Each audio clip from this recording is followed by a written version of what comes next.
Iran called to negotiate. Yesterday, the leaders of Iran called, they want to negotiate. Ni kauli ya rais wa Marekani Donald Trump akiweka wazi kwamba viongozi wa Irani wamempigia simu na kumwomba majadiliano dhidi ya yote ambayo yanaendelea Mashariki ya Kati. Katika kile kinachoonekana kuwa mgeuko mpya katika mvutano mkubwa wa kisiasa na kijeshi kati ya Marekani na Iran, rais wa Marekani Donald Trump amesema kuwa viongozi wa Iran walimpigia simu siku za hivi karibuni wakionyesha nia ya kuanza mazungumzo mapya na Washington. Kauli hiyo imeibua mjadala mpana kimataifa, huku wachambuzi mbalimbali wakijiuliza iwapo hatua hiyo ni dalili ya kupungua kwa mgogoro au mwanzo wa mvutano mpya hatari zaidi. Trump akizungumza na waandishi wa habari kwenye ndege yake ya Air Force One siku ya Jumapili, alisema Irani imeanza kuonyesha dalili za kuchoka kutokana na mashinikizo makubwa ya kiuchumi, kisiasa na kijeshi yanayoikabili nchi hiyo, akisisitiza kuwa uongozi wa Tehran sasa unataka kuzungumza. Yesterday, the leaders of Iran called, they want to negotiate. I think they're tired of being beat up by the United States. Iran wants to negotiate. Kauli hiyo imekuja wakati Iran ikikabiliwa na maandamano makubwa ya wananchi, vikwazo vikali vya kiuchumi pamoja na tishio la kuingiliwa kijeshi endapo itazidi kutumia nguvu dhidi ya raia wake, japo kwa hivi sasa hali imedhibitiwa.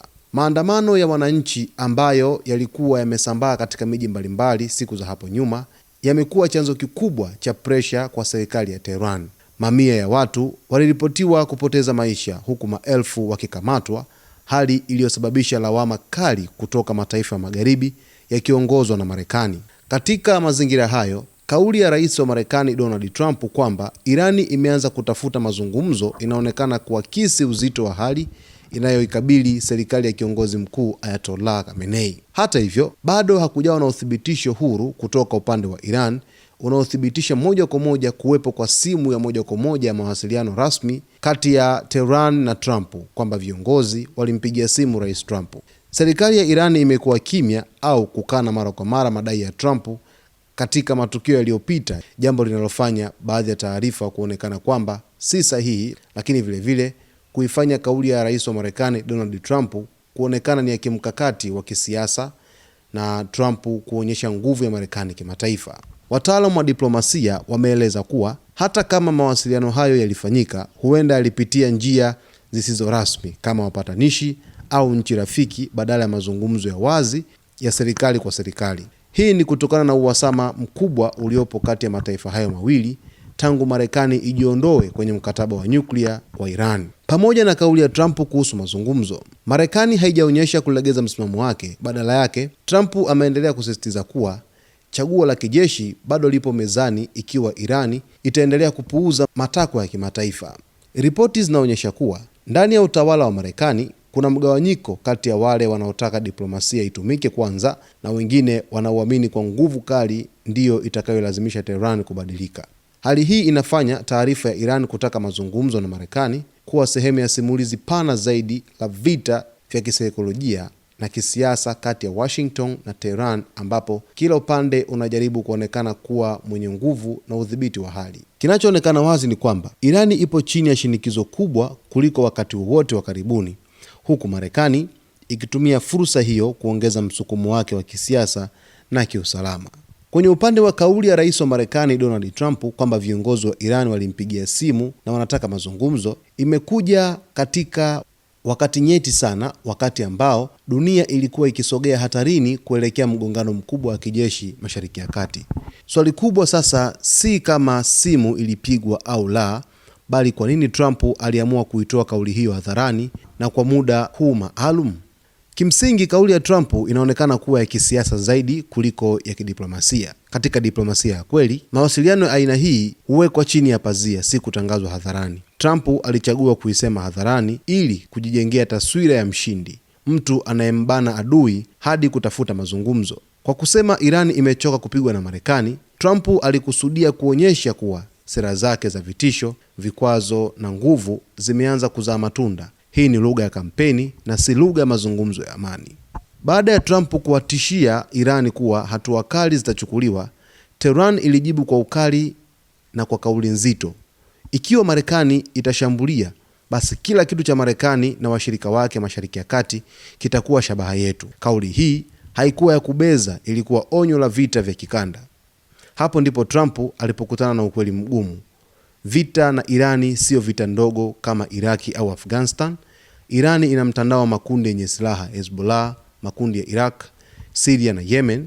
Mashambulizi yangesababisha kulipuka kwa eneo lote la Mashariki ya Kati. Kwa hiyo kauli ya Trump wanataka kuzungumza inampa Trump njia ya kupunguza joto la mgogoro bila kurudi nyuma hadharani. Badala ya kusema sitashambulia, anasema wao wameomba mazungumzo. Lakini kinachoonekana kingine katika kauli ya Trump ni anaogopa gharama ya kivita kuliko anavyokiri. Licha ya maneno makali, Trump mara nyingi ameonyesha kutotaka vita vikubwa. Kipaumbele chake kikuu ni uchumi wa Marekani, masoko ya mafuta, taswira ya rais anayelinda askari wa Marekani. Vita na Iran vingesababisha kupanda kwa bei ya mafuta duniani, mashambulizi ya kulipiza kisasi kwenye kambi za Marekani, msukosuko wa kisiasa ndani ya Marekani. Kwa hiyo kauli hii inaweza kutafsiriwa kama njia ya Trump kujitoa kwenye kona hatari aliyojisukuma mwenyewe. Lakini Iran nayo inacheza siasa yake. Kwa upande wa Iran, hata kama haijathibitisha simu hiyo, haijatupilia mbali kabisa wazo la mazungumzo. Hii nayo ni siasa. Iran inajua Marekani haitaki vita vikubwa. Trump yuko chini ya shinikizo la ndani. Dunia ina hofu ya vita vya kikanda. Iran ilipotoa onyo kwamba kila kitu kitakuwa shabaha, ilikuwa inatuma ujumbe wazi: vita vitakuwa ghali sana kwa kila mtu. Hii ni deterrence, si vitisho vya bure. Lakini kauli ya Trump inaonyesha wazi kwamba hii huenda ikawa ni vita ya maneno na akili, siyo amani. Kwa ujumla pia kauli ya Trump siyo ishara ya amani ya dhati, bali ni mbinu ya kisiasa ya kujinusuru, njia ya kupunguza mvutano bila kuonekana dhaifu, sehemu ya vita ya kisaikolojia kati ya Washington na Tehran. Hakuna makubaliano, hakuna ratiba ya mazungumzo, hakuna uthibitisho rasmi. Kilichopo ni mapambano ya nani aonekane mshindi mbele ya dunia. Ndio maana katibu wa Baraza la Usalama la Iran, Ali Larijani, jana alieleza wazi kwamba Trump msimuamini wala msimzingatie sana, kwa sababu amekuwa ni mtu ambaye yeye anachojifikiria kuongea anakiongea katika wakati huo, na mambo mengi ambayo amekuwa akiongea amekuwa hayatimizi. Kwa hiyo katibu huyo wa Baraza la Usalama la Taifa la Iran, Ali Larijani, aliweza kuwatoa hofu wananchi wa Iran na kusema kwamba mpuuzieni Trump kwa yote ambayo anayazungumza. Amekuwa ni mtu ambaye hatimizi matakwa yake au vitu vyote ambavyo amekuwa akivizungumza kwenye mambo mbalimbali, vitisho, lakini vile vile kueleza wazi nia yake dhahiri dhidi ya Iran. Lakini taarifa pia ambazo zimegonganishwa hapa kupitia kauli hii ni taarifa ambayo maafisa wa usalama wa Marekani, baada ya kuweza kumshauri Rais Trump kwamba huu sio muda sahihi wa kuweza kuishambulia Irani kutokana na sababu ambazo wao walizieleza, kwamba kwa hivi sasa wanatakiwa waweze kufanya research ya kutosha, utafiti wa nguvu, ili kuweza kubaini ni maeneo gani na maeneo gani ambayo yanafaa kuweza kuwa malengo na shabaha za kijeshi, lakini vile vile kuhusu mustakabali mzima wa kuweza kuhendo endapo vita vitatokea. Hivyo Trump yawezekana pia akaja hadharani na kuzungumza kwamba viongozi wa Irani wametaka mazungumzo na Marekani, labda huenda wamechoka kupigwa na Marekani.